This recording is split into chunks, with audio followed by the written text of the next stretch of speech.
Γεια σας, πώς μου είστε? Επιτέλους ήρθε το καλοκαίρι, επιτέλους έρχονται περισσότερα επεισόδια. Θα μου πεις τι έγινε τους προηγούμενους μήνες και δεν έκανες. Παιδιά, ήταν λίγο δύσκολο λόγω της δουλειάς. Όταν γυρνάς πτώμα δεν έχεις καμία όρεξη να κάνεις αναζήτηση, να κάνεις έρευνα, να γράψεις, να ηχογραφήσεις, να κόψεις, να ράψεις από εδώ, από εκεί, γενικώς ό,τι χρειάζεται για να γίνει ένα επεισόδιο.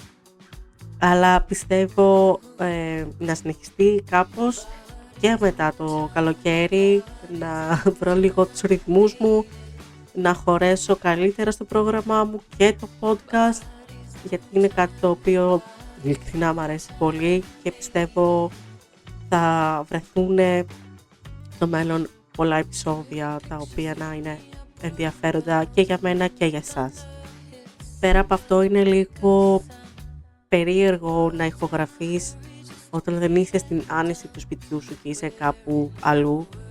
Δεν είχα ό,τι χρειαζόμουν, βρισκόμουν για δουλειά στην Ζάκυνθο, οπότε είχα απλά το λάπτοπ μου, το μικρόφωνο για κάποιο λόγο σταμάτησε να λειτουργεί, έπρεπε να πάρω άλλο, έκανα ένα επεισόδιο και τώρα που γύρισα πίσω στο σπίτι το πρώτο μικρόφωνο που πήρα λειτουργεί. Ειλικρινά, what? Τι γίνεται? Τέλος πάντων, λεπτομέρειες αυτή τη στιγμή.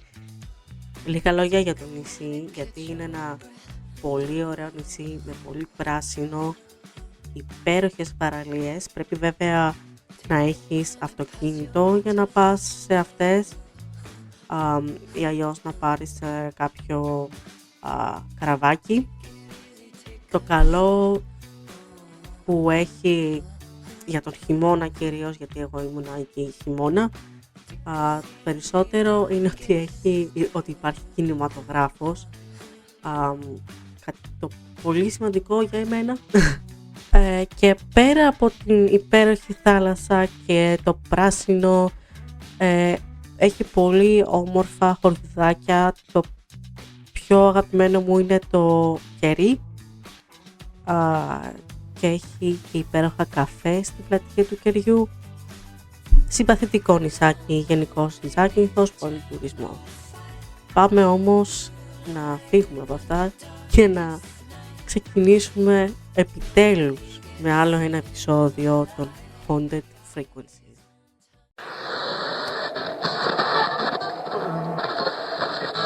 Στο σκοτάδι των μύθων, εκεί όπου το ανεξήγητο αναπνέει. Όταν οι ιστορίες πάβουν να είναι ιστορίες και αρχίζουν να στοιχιώνουν. Αυτό είναι το Haunted Frequencies. Εσύ συντονιστικές. Στο σημερινό μας θέμα λοιπόν θα μιλήσουμε για τα The Backrooms, το οποίο έκανε μεγάλο πάταγο στο ίντερνετ και συνεχίζει ακόμα, και λόγω αυτού βγήκε και ταινία, την οποία δεν έχω καταφέρει να δω ακόμα, αλλά κάποια στιγμή θα γίνει και αυτό. Τι είναι όμως τα Backrooms για όσους δεν γνωρίζουν ή δεν έχουν δει τα σχετικά βιντεάκια που υπάρχουν στο ίντερνετ. The Backrooms λοιπόν είναι ένας αστικός θρύλος του ίντερνετ, ο οποίος δημιουργήθηκε το 2019 και από τότε μέχρι και σήμερα ακόμα συζητιέται. Με αφορμή λοιπόν την πρεμιέρα της ομώνυμης ταινίας που έκανε στις 29 Μαΐου στους κινηματογράφους, ας δούμε λοιπόν το origin των Backrooms ή των πίσω δωματίων στα ελληνικά. Να σημειωθεί πως ο θρύλος αυτός δεν έχει καμία σχέση με την πραγματικότητα. Αν και ο κόσμος είναι ένα περίεργο μέρος. Οπότε, ποιοι είμαστε για να το κρίνουμε αυτό? Θα ξεκινήσουμε λοιπόν με το τι είναι τα Backrooms τελικά και από πού προέρχονται. Μεταξύ το 2011 και 2018, μία περίεργη φωτογραφία από τον χρήστη 4chan κυκλοφόρησε σιωπηλά στο τότε Twitter. Τι έδειχνε αυτή η φωτογραφία? Ένα τεράστιο άδειο δωμάτιο με στρωμένη μοκέτα, φώτα φθορισμού και χλωμούς κίτρινους τοίχους. Στις 12 Μαΐου 2019 η κατάρα της φωτογραφίας αυτής ξύπνησε και ξεκίνησε ένα creepypasta που έγινε τόσο μεγάλο που όλοι οι χρήστες του διαδικτύου που ασχολήθηκαν με αυτό ξεκίνησαν να προσθέτουν τις δικές τους ιστορίες. Ένας ανώνυμος χρήστης ξεκίνησε μία συζήτηση στο Twitter στον τοίχο του 4chan που είναι αφιερωμένο στο παραφυσικό, ζητώντας από τον κόσμο να ανεβάσει ανησυχητικές εικόνες που σου προκαλούν ένα λάθος προαίσθημα. Η φωτογραφία εκείνη ήταν το δόλωμα αυτό. Ένας άλλος χρήστης απάντησε σε αυτή την ανάρτηση δίνοντας στην εικόνα το όνομά της και σφραγίζοντας τη μοίρα της με την πρώτη ανατριχιαστική περιγραφή των backrooms. Γράφοντας, αν δεν προσέξεις και ξεκλειστρήσεις έξω από την πραγματικότητα στα λάθος σημεία, θα καταλήξεις στα backrooms. Εκεί δεν υπάρχει τίποτα άλλο παρά μόνο η δυσοδεία της παλιάς μουσκεμένης μοκέτας, η τρέλα του απόλυτου κίτρινου, ο ασταμάτητος θόρυβος υπόβαθρου από τα φώτα φθορισμού που βουίζουν στη μέγιστη ένταση και περίπου 600 εκατομμύρια τετραγωνικά μίλια από τυχαία χωρισμένα άδεια δωμάτια για να παγιδευτείς.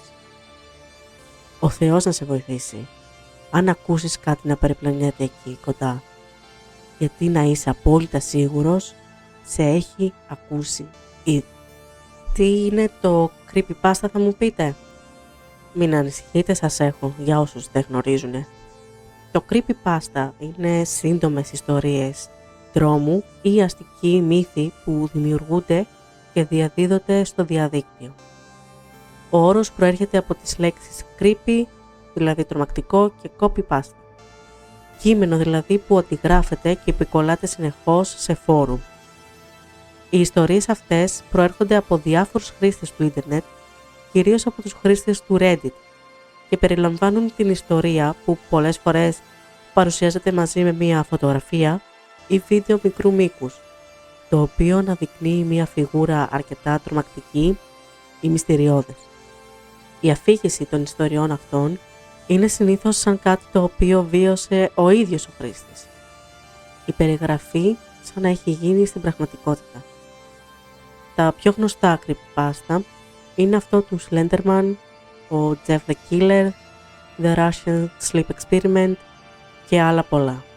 Πάμε όμως να δούμε πώς εξελίχθηκε η ιστορία των backrooms σε κάτι τόσο μεγαλειώδες.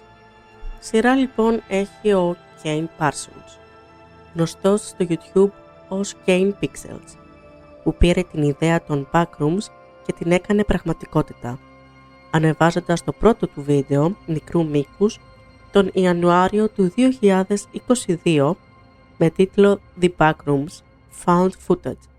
Ο τότε μόλις 16 χρονών Kane παρουσίασε τα backrooms όχι σαν κάτι που βρίσκεις στην καθημερινότητα, αλλά σαν κάτι στο οποίο, αν δεν προσέχεις και κάνεις no clip από την πραγματικότητα, θα καταλήξεις στα backrooms. Ο Kane, για να δημιουργήσει τον κόσμο των backrooms, χρησιμοποίησε το Blender και το Adobe After Effects και του πήρε μόνο έναν μήνα για να το δημιουργήσει. Ο ίδιος περιγράφει τα backrooms ως μια εκδήλωση μιας αμυδρά και ατελώς διατηρημένης ανάμνησης από τα τέλη της δεκαετίας του 1990 και από τις αρχές της δεκαετίας του 2000. Το βίντεο έχει ξεπεράσει τις 78 εκατομμύρια προβολές έως τον Μάιο του 2026. Τι είναι το no-clip? Η προέλευση έρχεται από τα βιντεοπαιχνίδια. Ο όρος προέρχεται από τον προγραμματισμό των βιντεοπαιχνιδιών, κυρίως σε παιχνίδια πρώτου προσώπου όπως το Doom ή το Half-Life. Το clipping είναι ο κώδικας που εμποδίζει τον παίκτη να περάσει μέσα από στερεά αντικείμενα. Χάρη στο clipping, όταν ο χαρακτήρας σου πέφτει πάνω σε έναν τοίχο, σταματάει. Άρα το no clip είναι ένα cheat code, ένας κωδικός κλεψιάς ή ένα bug, ένα σφάλμα που απενεργοποιεί αυτή τη φυσική. Όταν κάνεις no clip, η τείχη, τα πατώματα και τα ταβάνια πάβουν να είναι στερεά. Μπορείς να πετάξεις μέσα από το έδαφος και να δεις τι υπάρχει πίσω από το προγραμματισμένο παιχνίδι, στο κενό. Τι σημαίνει μέσα στον μύθο των backrooms. Στο σύμπαν των backrooms, ολόκληρος κόσμος αντιμετωπίζεται σαν ένα τεράστιο κακογραμμένο βίντεο παιχνίδι και η πραγματικότητα έχει τα δικά της glitches, τα δικά της σφάλματα δηλαδή. Το no clip στην πραγματική ζωή σημαίνει ότι εντελώς ξαφνικά και τυχαία το σώμα σου πάβει να αλληλεπιδρά με τη φυσική του κόσμου. Μπορεί να σκοτώψεις και αντί να πέσεις στο πεζοδρόμιο, να περάσεις μέσα από το τσιμέντο. Μπορεί να ακουμπήσεις έναν τοίχο σε ένα άδειο κτίριο και το χέρι σου και μετά όλο σου το σώμα να βυθιστεί μέσα του. Αντί λοιπόν να πέσεις στο κενό, προσγειώνεσαι στο επίπεδο 0 των backrooms.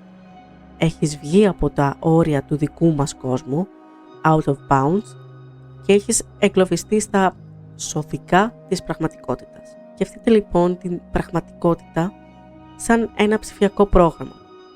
Κάποιες φορές ο κώδικας αποτυγχάνει. Το no clip είναι αυτό το μοιραίο λάθος. Είναι η στιγμή που το πάτωμα κάτω από τα πόδια σου πάβει να είναι στερεό.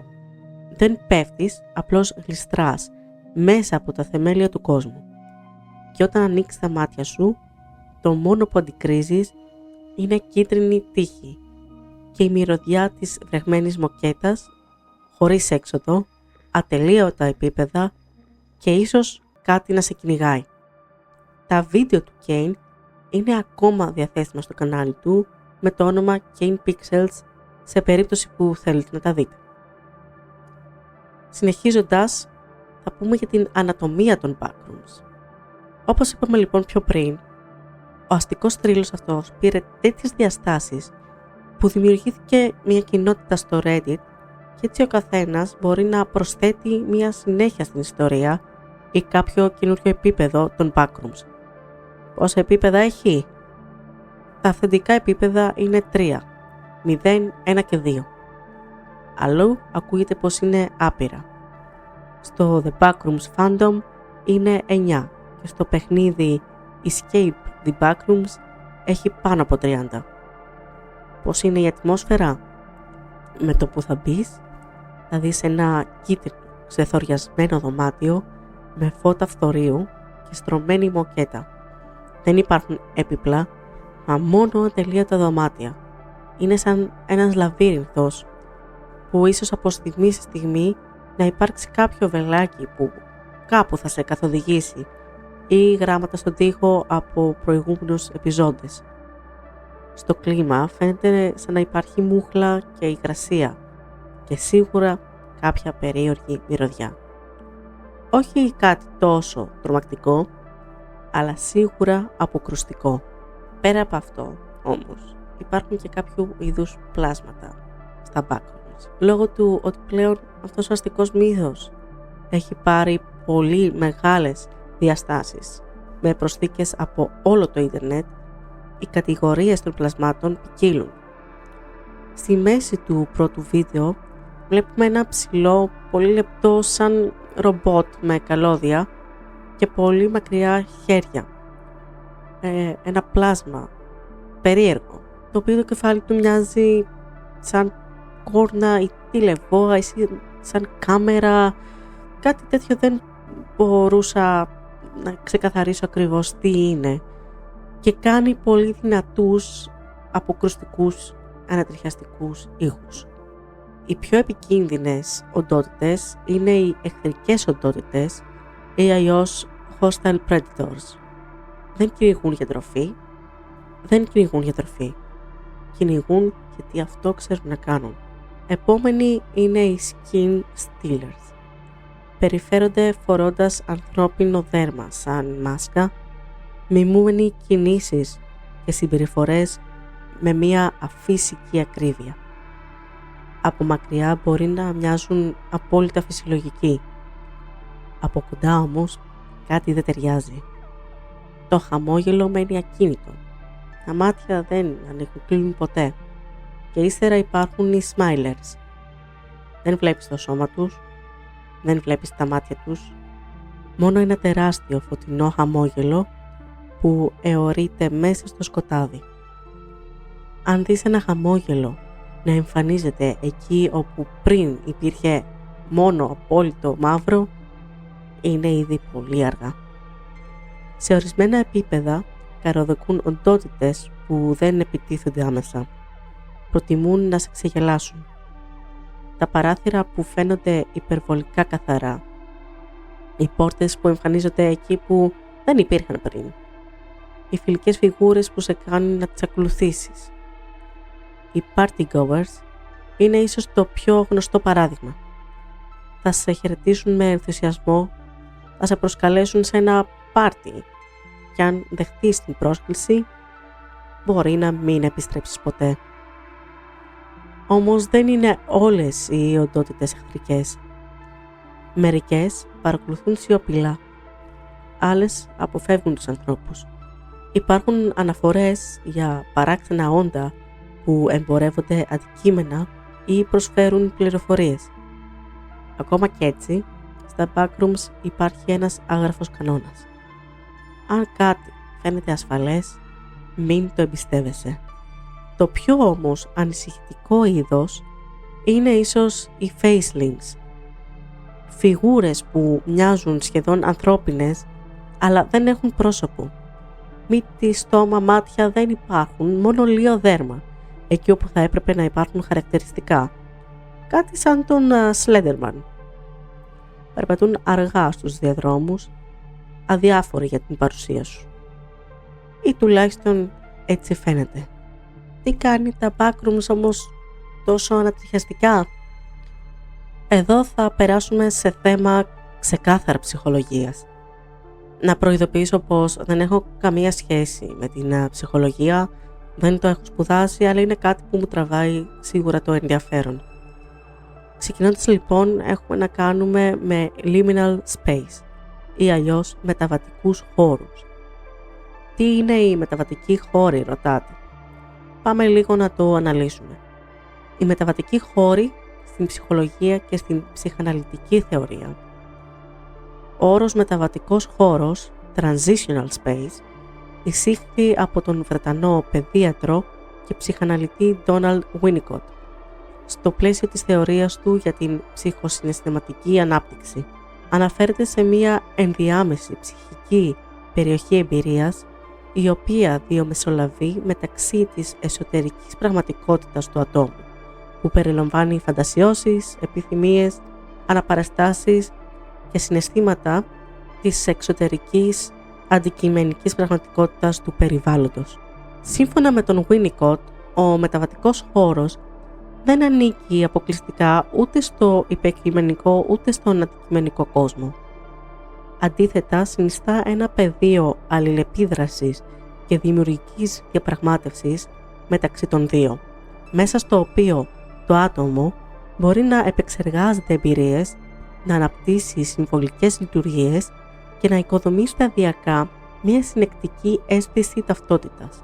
Ο μεταβατικός χώρος θεωρείται επίσης το θεμέλιο των πολιτισμικών και δημιουργικών δραστηριοτήτων του ανθρώπου. Η τέχνη, το παιχνίδι, η λογοτεχνία, η θρησκευτική εμπειρία και γενικότερα οι συμβολικές μορφές έκφρασης μπορούν να ειδωθούν ως εκδηλώσεις αυτής της ενδιάμεσης περιοχής εμπειρίας, όπου η φαντασία και η πραγματικότητα συνυπάρχουν χωρίς να αλληλοαναιρούνται.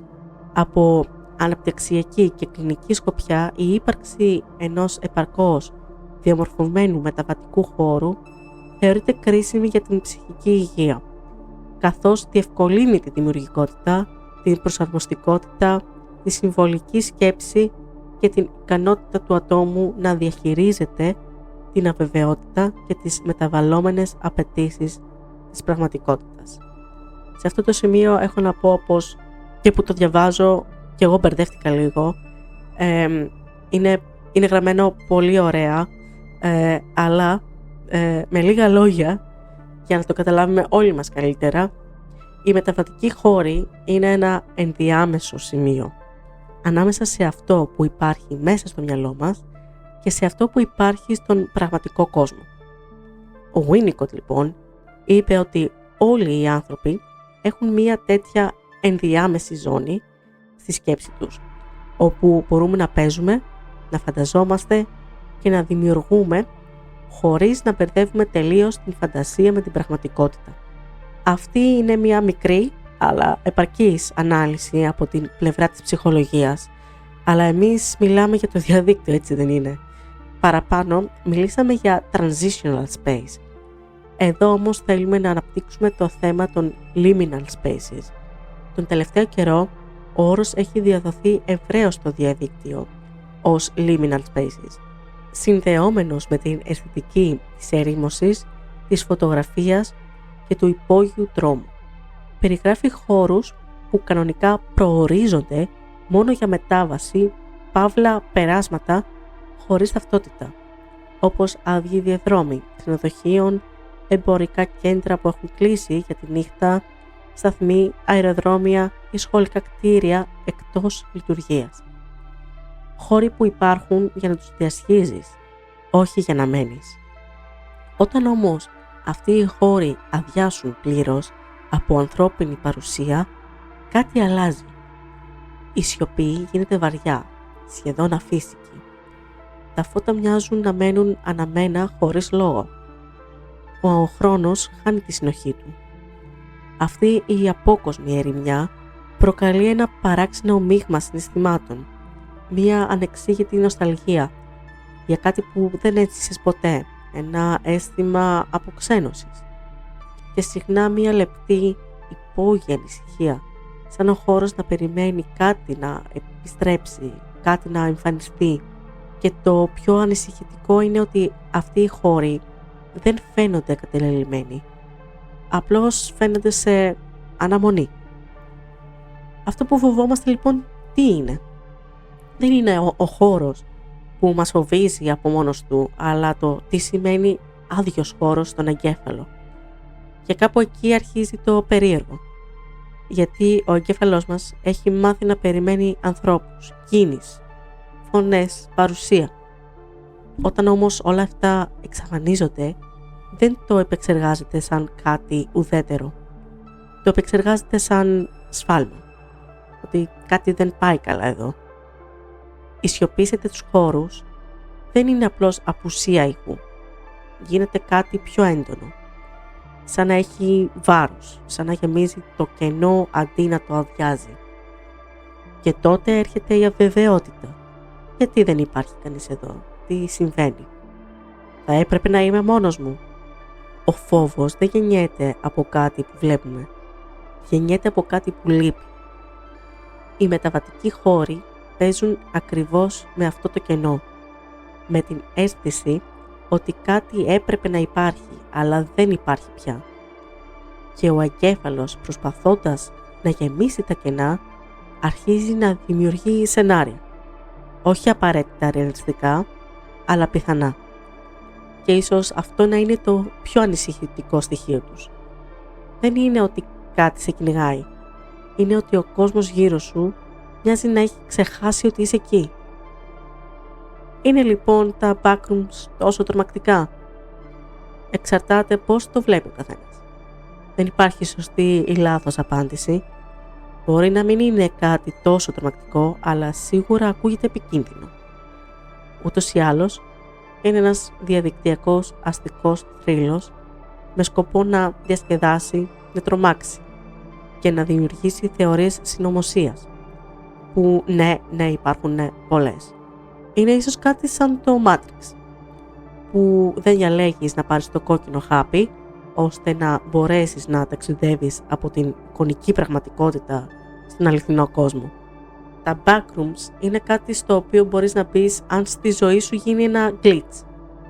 Και κάπως έτσι, μετά από όλο αυτό το lore των backrooms, ο Kim Parsons, ο δημιουργός των βίντεο που έγιναν viral και μεταδόθηκαν παντού στο ίντερνετ κατάφερε να γίνει ο σκηνοθέτης της ομώνυμης ταινίας με διανομή από την A24, η οποία εταιρεία έχει δημιουργήσει πολλές επικές ταινίες όπως το Hereditary, Midsommar, Maxine και η μεγαλύτερη στάρ, η πολύ γλυκιά Pearl. Αυτά λοιπόν ήταν τα backrooms.